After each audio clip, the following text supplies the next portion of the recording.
안녕하십니까, 김정림입니다.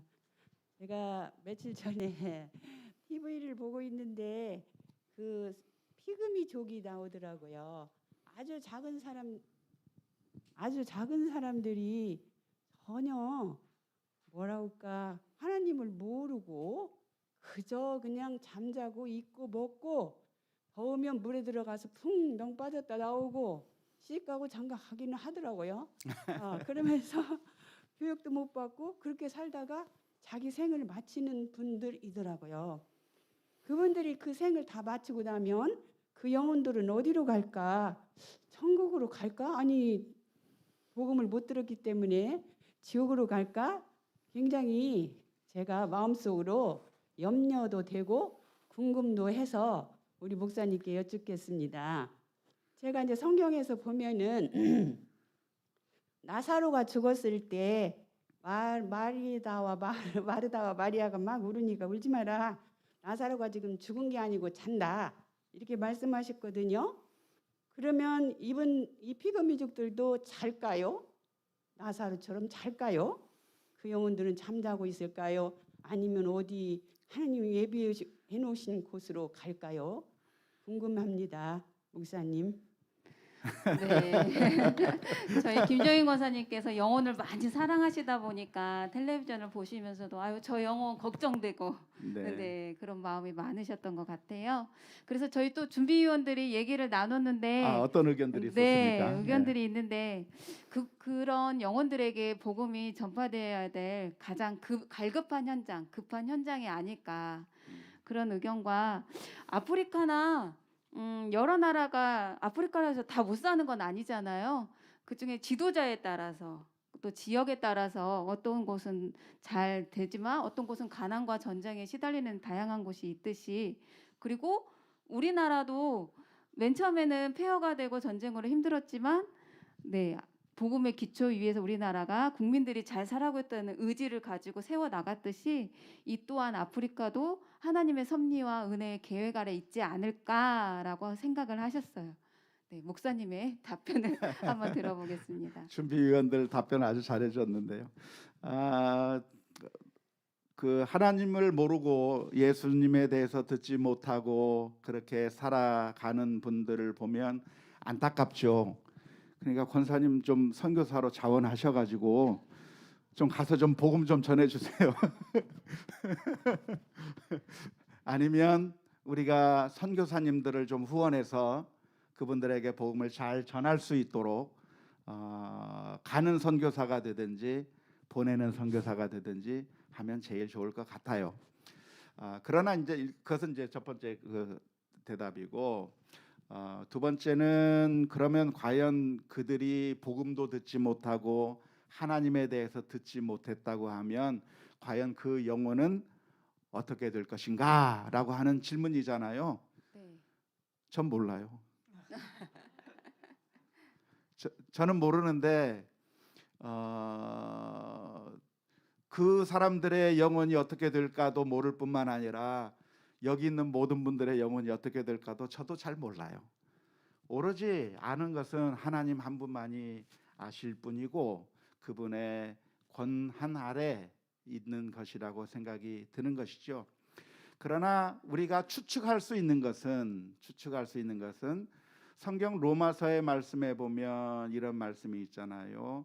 하나님의 율법이 있으면 그 율법에 의해서 판단을 받을 것이나 하나님의 율법이 없다고 한다면 무엇으로 판단을 받는다고 되어 있죠? 우리의 양심의 판단을 받게 될 것이라고 말하고 있는 것이죠. 그래서 그들이 어떻게 될 것인가에 대해서 우리는 정확하게 모릅니다. 예를 들어서 지금 그런 피그미족뿐만 아니라 영아 상태에서 죽게 된 영혼들의 문제도 아주 큰 문제가 아닙니까? 그 아이들은 아직 인지 능력도 없고 복음에 대해서 들을 수도 없는 아이들인데 만약 그 아이들이 죽게 되면 어떻게 되었을까? 거기에 대해서 우리가 뭐라고 확실하게 대답해 줄 수는 없을 것 같아요. 그런데 웨스트민스터 신앙 고백서에 보면 대소요리 문답 이런 데 보면 어떤 설명이 되어 있냐고 하면 이런 설명이 되어 있어요. 만일 그들이 구원을 받는다고 한다면, 가정법입니다. 구원을 받는다가 아니라 꼭 받는다라고 하는 것이 아니라 가정법으로 만일 그들이 구원을 받는다고 한다면 그들이 구원을 받는 이유는 그들이 죄를 짓지 않아서도 아니고 그들이 깨끗하게 태어나서도 아니고 오로지 예수 그리스도의 십자가의 은혜로 그리고 하나님의 그 한량없으신 은혜 때문에 구원을 받게 될 것이다 라고 하는 것이 웨스트민스터 신앙 고백서의 설명입니다. 그래서 사실은 그분들뿐만이 아니라 어느 누구든지 구원을 받는다고 한다면 그것은 죄를 안 지어서라기보다는 하나님의 은혜로 그리고 예수 그리스도께서 십자가 위에서 못 박혀 죽으신 때문에 구원을 받게 되는 것이라고 말할 수가 있게 되겠죠.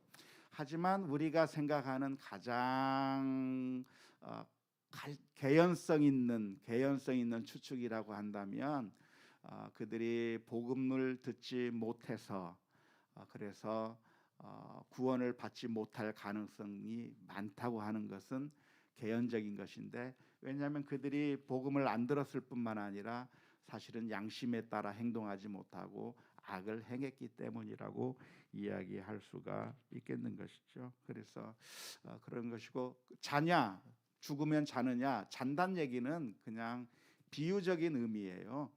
실제로 자기 때문에 잔다고 한 것이 아니라 죽었는데 그러나 이 나사로가 다시 살아날 것을 말씀하시기 위해서 비유적으로 잔다라고 표현한 것이지 죽으면 죽은 겁니다. 자는 게 아니고. 그러나 우리는 받아들일 때 이것으로 끝나는 게 아니다라고 하는 의미에서 잔다라고 하는 비유적인 표현을 쓸 수가 있는 것이죠. 자면은 그 다음 날 일어날 수 있으니까요. 예. 네. 네, 혹시 추가 질문 있으십니까? 제가 조금 질문 궁금한 게 네, 있는데요. 예.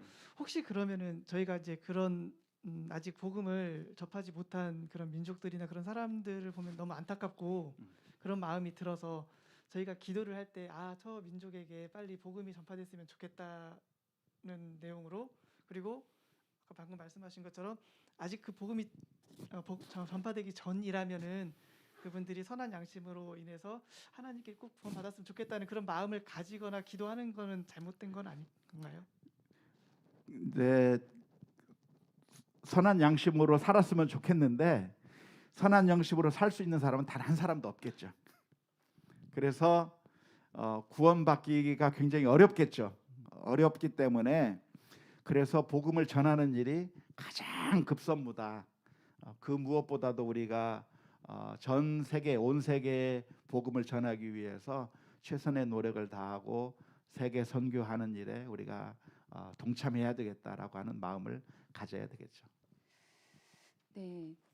그 생각 중에 하나가, 저도 하나님께서는 이 땅에 다 골고루 먹을 수 있는 양식과 풍요로움을 주셨는데 어느 쪽은 극빈, 어느 쪽은 너무 넘쳐나서 버리고 있는 그런 불균형을 바라볼 때, 하나님께서 나에게 이 땅에 아무런 나의 이유가 없이 은혜로 태어나게 하셨고 누리게 하셨을 때는 그들에게 또한 베풀기 위한 하나의 통로가 돼야 되지 않을까라는 생각은 가지고 있었거든요. 그렇습니다. 우리 하나님께서 어쩌자고 우리 사람이 태어날 때 갓난 아기처럼 아무것도 못하는 아기를 이 세상에 보내셨을까요? 태어나면서부터 걸어다니고 말도 하고 손으로 움직이고 돈도 잘 버는 그런 아이로 태어나게 해주면 얼마나 편하고 좋겠어요. 그런데 놀랍게도 하나님께서는 그런 아기를 우리에게 주는 것이 아니라 아무것도 할 수 없는 갓난 아기를 우리에게 태어나게 하는 거거든요. 그 얘기는 아빠 엄마에게 사명이 있어서 아빠 엄마가 가지고 있는 그 모든 자원들을 사용해서 아기를 잘 양육하는 것이 그 부모의 사명이듯이 우리 옆에 있는 우리 주변에 있는 그런 참 힘들고 어려운 사람들이 있다고 한다면 그리고 하나님께서 우리들에게 무엇인가를 주셨다고 한다면 그것은 우리에게 준 사명으로 주신 것이고 우리가 제사장 나라로서 그들을 하나님께로 인도해야 될 책임으로서 우리에게 주신 것이거든요. 그래서 우리가 그런 사명들을 보고 그런 분들을 보면서 안타까운 마음을 가지고 있는 것은 아주 중요한 것이고 더 나아가서 그들을 구원하기 위한 돕기 위한 그런 자세까지 또 나갈 수 있다고 한다면 더 좋을 것 같습니다. 네, 감사합니다.